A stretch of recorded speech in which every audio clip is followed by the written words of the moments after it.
Hello everyone, I hope you are doing well. Today we will talk about how to fix or how to solve the problem of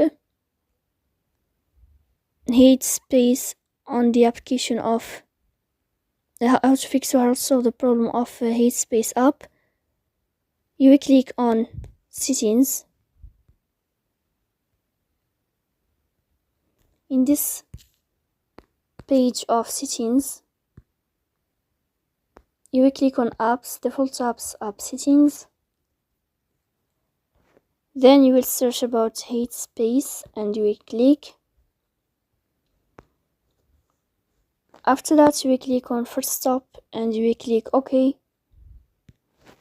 Here you will enter to storage.